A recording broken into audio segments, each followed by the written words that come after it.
And now we welcome Vedran Hovrat, who's the from the Green European Foundation to the stage to also talk about sufficiency and your take on it. So, with some European examples, and you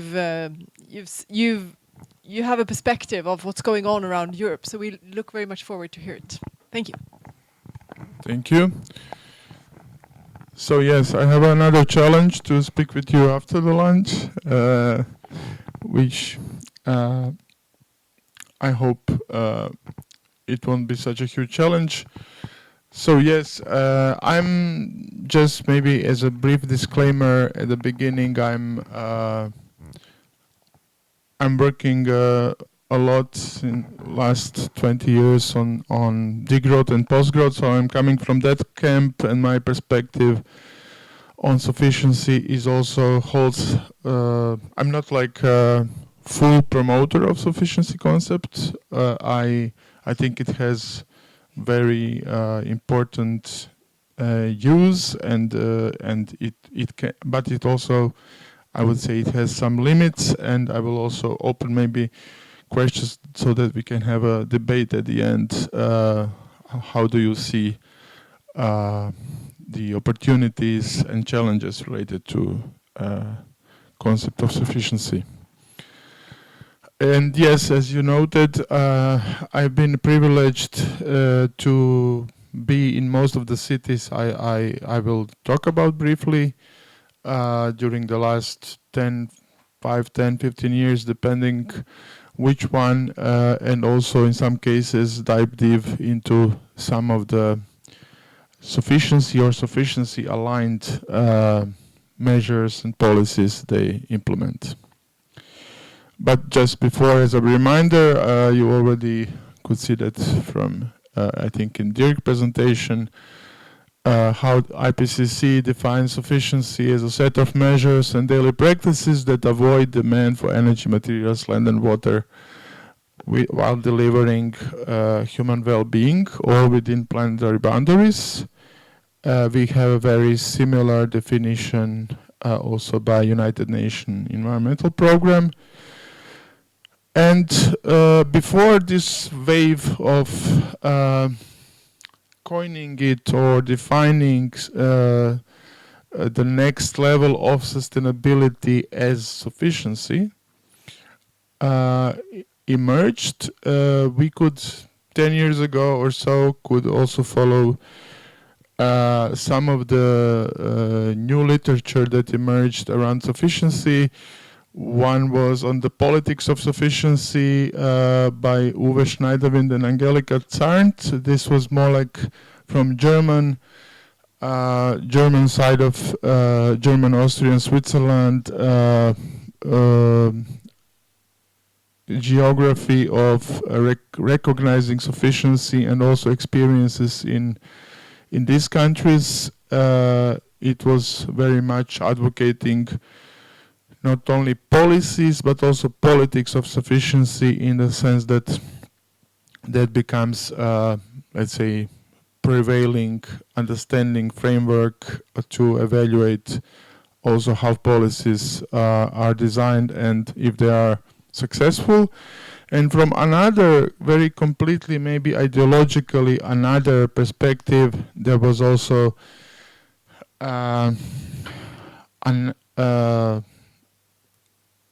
a book, How Much Is Enough, that came from, let's say, neoliberal perspective by brother and son Skidelsky, who I believe that the father, Robert Skidelsky, just died last week. But they have actually tried to define from the very mainstream neoliberal perspective what is enough for the good life. So that came from a very different non-environmentalist perspective, but it has also shown, and I could see in the last presentations, that how actually corporate sector or private sector is in a way observing carefully how the discourse on sufficiency is being developed, which of course can have some downsides.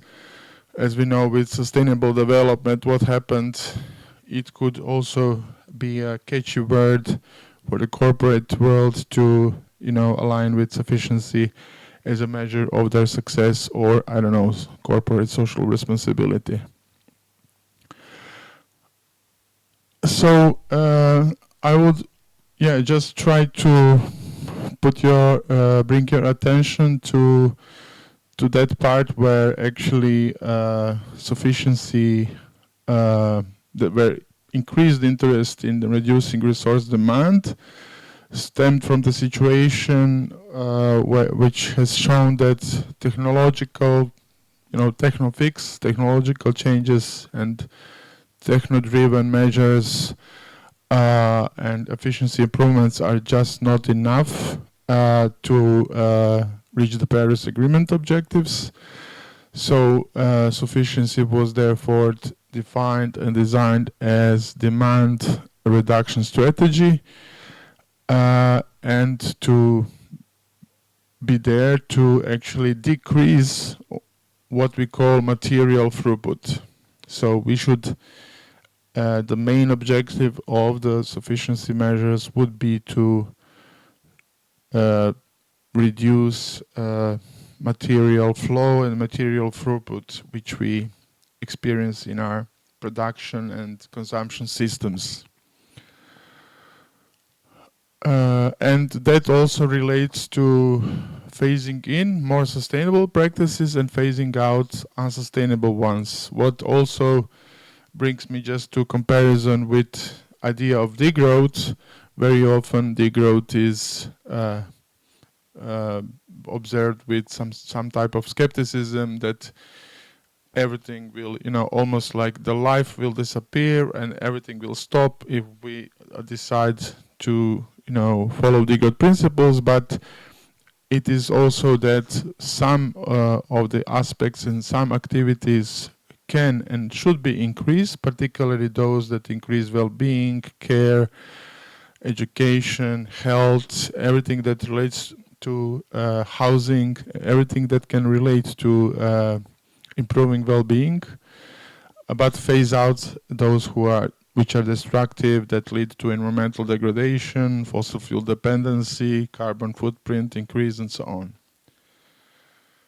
And when we talk about cities, and I want to go in that direction as we are really addressing sufficiency in cities, I think it is a lot about how to use cities as environment where we can actually politicize this proximity, because it is about proximity which is advantage in cities and municipalities, that we can of course operate within much denser and closer interactions between citizens, but also citizen institutions, companies, firms, everybody, all stakeholders which do care about the public interest or do care about the environmental and social well-being. And this proximity actually can work for the advantage of making sufficiency policies being successful.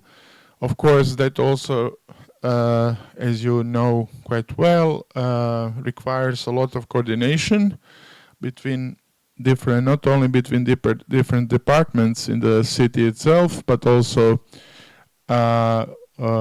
with citizens and other stakeholders. And there is really a lot on experimentation, innovation, and also evaluation and adaptation. All these phases are very important for developing tailored sufficiency policies for each respective city, because we know that not everything can always be replicated. Some policies are replicable, some are less replicable, some can work in one city, in another city maybe less. But what is also very important is that it is, as we said, it is not merely technological fix, and it is not merely reduced to have only to result only with increase of environmental state of art. It is also about a lot with citizen participation and cooperation with all stakeholders. So we for the sufficiency design, we really need local governments to be able to collaborate on them together with civil society, firms, movements, and also to be able to design these policies bottom up. I will refer to a couple of cases from different European cities.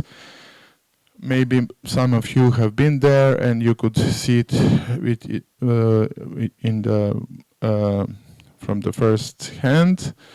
And I would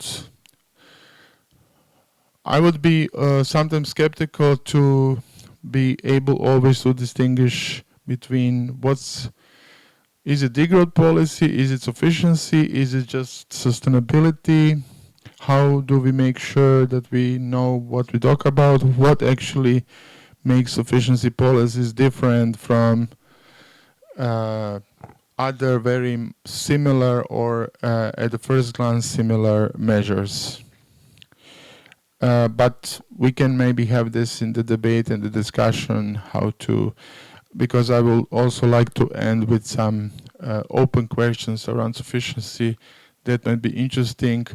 And I think they could be useful for the purpose of making sufficiency concept more bulletproof, how to say, more coherent and more clear when there are questions related to how they differ from other. So starting from Vienna, there are a couple of examples where Vienna is implementing sufficiency. Particularly that relates to, as you know, Vienna always had very great, if not admirable, experience with housing that started 100 years ago with the project of Red Vienna, but also today, Vienna is actually trying to set up upper limits on living space in new developments, and is actually introducing rental caps, trying to ensure reasonable space per person. You will see also that a few other cities are very much on the same page, trying to find a affordable and measurable housing unit for let's say decent and good life, but also trying to economize with resource space as a resource distribution. Of course, Vienna is also very much investing in resource conservation and various circular economy projects that are focused on repair, reuse, or share. Also on the food, trying to shorten and reduce the local supply chains, and also rely on local organic and seasonal food production. And of course, in case of mobility, in case of Vienna, there are parking spaces who are turned into community gardens. And as we heard also in some internal discussions, more and more streets are becoming car-free and trying to organize life without a high resource consumption. Zurich, not in the EU, but it's still in Europe, is also a very good example. Zurich also has a very developed housing strategy, and they have developed a policy to define strict occupancy requirements that must be met through the entire tenancy to ensure efficient use of living space. Very often it was actually a model that has been transported from the cooperative models. We know that in Switzerland, housing cooperatives are very strong, and they have been able to develop this model also maybe like in Netherlands to some extent, but a Swiss model of housing is very much paying attention on the space use and various how to say, even limitations to regulate the life of the community. Also, that means smaller living spaces per person, and also integrating that with sustainable transport use and promoting or adapting another behavioral consumption patterns to actually introduce lower resource intensity. Yeah, and like in many other countries, you will see the energy efficiency is really high on the priority when it relates to energy intensity of the everyday life.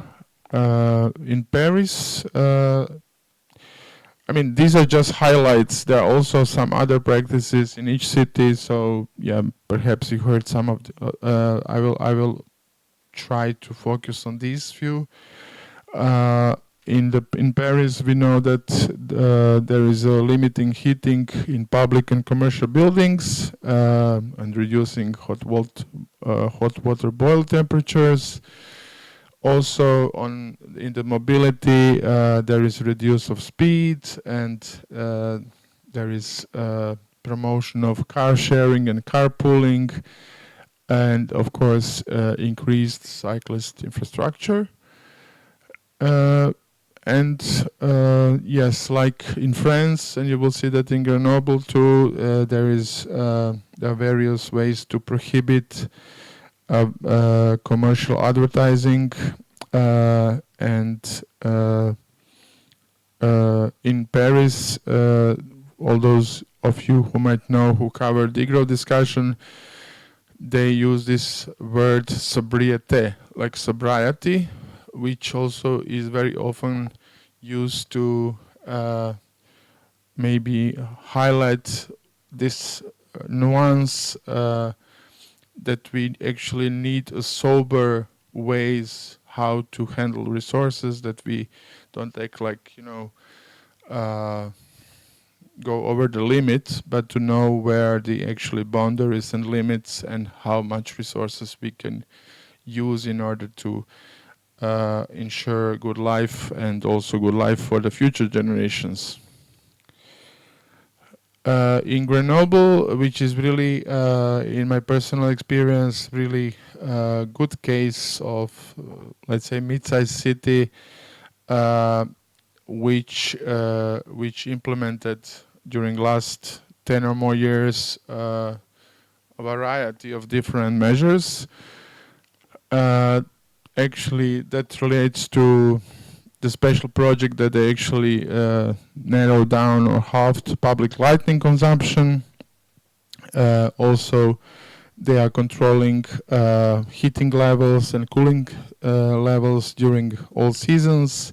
They have banned advertisements on the commercial billboards across the city.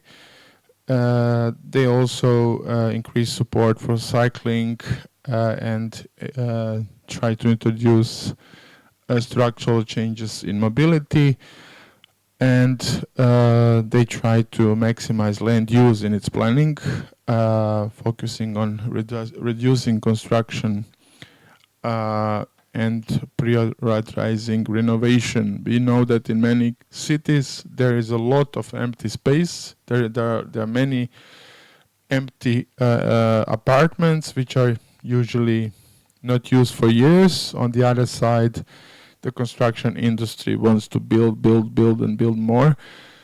So there is obvious discrepancy and lack of distribution measures that relate, of course, to market rather than state often appears or city toothless in this sense. So there is a lot of room to rethink how not only housing but also spatial planning and urban planning can be used as a terrain to introduce more sufficiency measures, and that often also implies land use and housing, and also to some extent food production in cities. We have a very brief example from Ghent.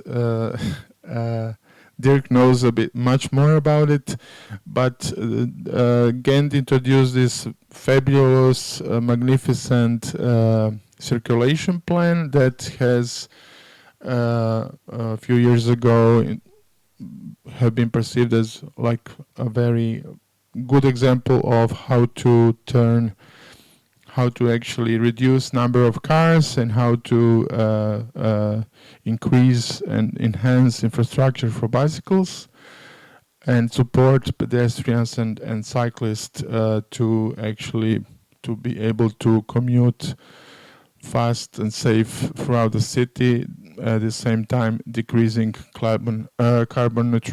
increasing carbon neutrality. And there are similar projects that, of course, like some other countries, are focused on food policy, increasing, strengthening food supply chains, but also shortening the distance within the chain and reducing food waste.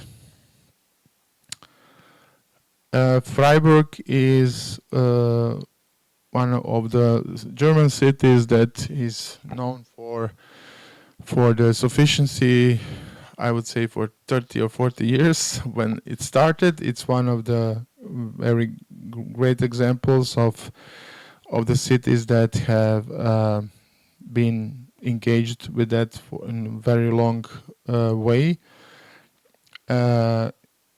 In different projects, they also actually enforce low energy housing or reducing the need for individual space. There is also decrease of the car transport in the city and a very strong cycling infrastructure and public transport. And other projects like one related to waste management are very sufficient. I mean, are not only efficient, but they're also very good examples of showing a reduction of environmental footprint. So these 6 cities are the ones I have chosen. There are also many others like Barcelona and Amsterdam and to some extent Copenhagen. There are many cities that are engaged with this and find sufficiency as one of the principles to be promoted.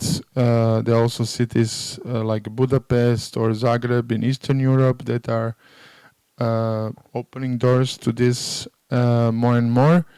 Also, many cities, as you know, are working with donut economy models that help some municipal governments or at least circles around them to plan better or to actually try to envision future of the city within the safe space as outlined and presented in Donut. But I would also like to maybe end this roadshow tour by a couple of relationship I find very important. One is, of course, the one that relates to relationship between sustainability and sufficiency. Even in the title of this event, you have this relation, yeah. So it is always it always, of course, opens some room for contradictions or tensions, but also it can work together quite well. It is more important, I find, that the those who would question sufficiency measures or often present them as some type of sacrifice or like prohibition. I think that in order to promote these measures and have their result be more prominent, we have to address this relationship between scarcity or voluntary recognition that we cannot continue with the life as we did if we want to stay within planetary boundaries and if we want to have good life for all. So, and that is by the attackers very often portrayed as some type of scarcity or sacrifice. So I think that we need to pay attention to that relation and show why sufficiency is actually not a scarcity. But we also have to be aware that we operate sometimes with this narrative. Sufficiency versus degrowth. We could, of course, write a couple of articles about this nuance and distinction, but I very often in personal experience face the situation when somebody doesn't want to say word degrowth, they say sufficiency, because they think degrowth could be in any type dangerous or counterproductive, or maybe some people would not listen further because the paradigm of growth is very strong in many of our societies, and if this paradigm is questioned, then everything else is questioned. And when you say sufficiency, you just like it's like a magic stick. We heard very often that sufficiency is there as we cannot rely only on efficiency, like to have efficient measures to reduce footprint, to reduce waste. I'm a bit. I think that there is some relevant discussion there, because sufficiency would, of course, imply also the notion of what actually, what we really need, what is necessary. But that, as you also heard in previous with previous presenters, that is. And I will come back to that once again. It is a negotiable. It's a construct. What certain social strata or parts of society think that it's necessary. For one social group, they can have one definition of what's necessary. Another will have.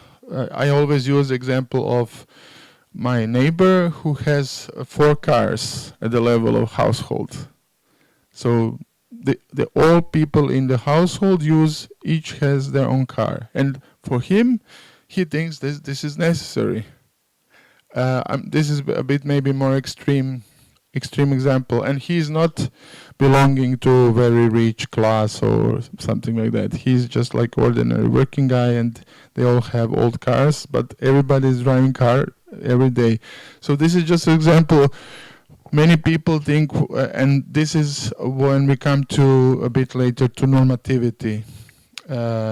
This has to become a certain norm that has to be aligned with sufficiency objectives. So what we can achieve in certain city or certain country, there, I think at least at the level of city or country, that can be a result of some, let's say, broader democratic participatory process where we can agree, at least for some time, what is actually enough for majority of people.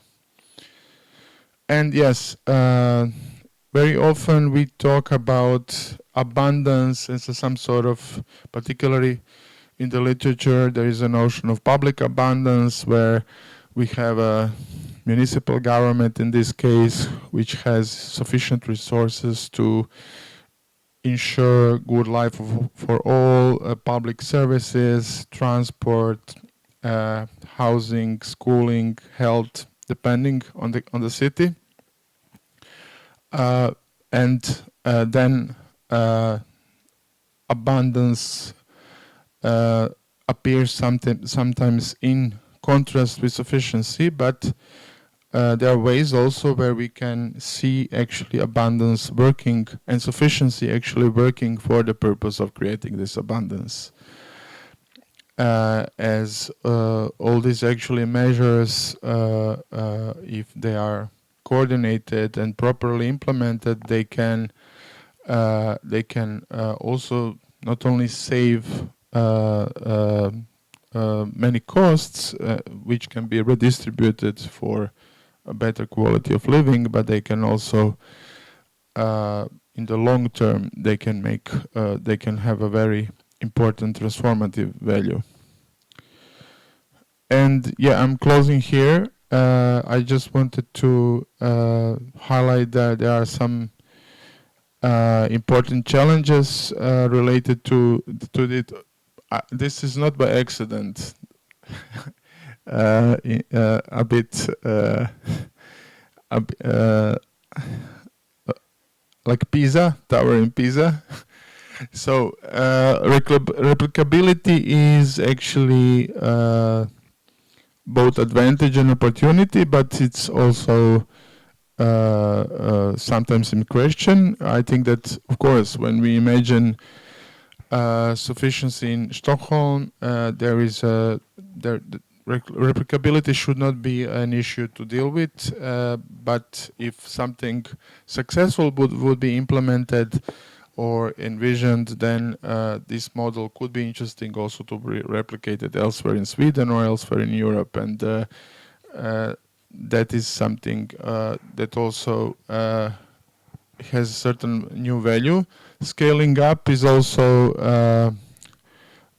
probably another challenge, which it's coming from the perspective that we actually need to use all these sufficiency measures wherever it's possible, as we don't have a lot of time.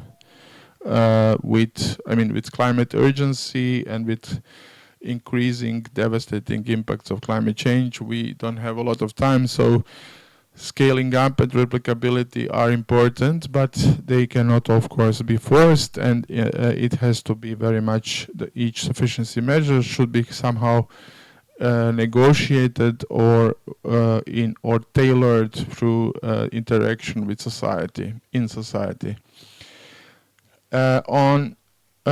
We know that consumption, this is my last slide, the consumption level is extremely important, as we have learned that in European Union, although we managed to decrease carbon footprint in some of the areas, the consumption patterns are still very carbon intensive, particularly in relation to import from global south.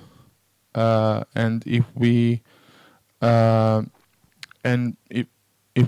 relate to all, let's say, activities, some of them extractive activities across the globe, we could also address, because if we talk about reducing demand, then we also have to reduce demand for all. There was example of tires, yeah. I mean, for all potential items that we might not need or which are not necessary, we also have to bring this dimension of climate justice or environmental justice, that most of the consumption in Europe, in the EU, has a lot to do with worsening life conditions in other parts of the Europe or of the world, and particularly in Asia, Latin America, or Africa. So demand side is also very not only part of the EU level, but also of the global supply chains. I also, while I see many advantages of various sufficiency measures, sometimes I also think that they might be lacking systemic character. And we have to think of how to ensure that the transformation they bring can be, if not irreversible, at least maintained and sustainable. And very often, sufficiency measures are not directly promoted or communicated in relation to social inequalities. In some cases, they can improve the life conditions, but the language of the sufficiency is still, I would say, socially could be more sensitive. Yeah, it could be developed in a way that, in this way, it brings more systemic change, and that it recognizes that certain level of way of life, which is known as imperial mode of living, as coined by Ulrich Brandt. The way of life many of the people in Europe have created or inherited, depending, that cannot be sustained actually without sacrifices somewhere else. And I think that then we come to the level of the norm, which I find central for this debate, where we have to also enter into, let's say, political sphere and be able to negotiate what is necessary, what is enough in certain social environment. Is it a city or a state? Yeah, and I think that obviously these are the limits, but also opportunities that relates to further future work on sufficiency.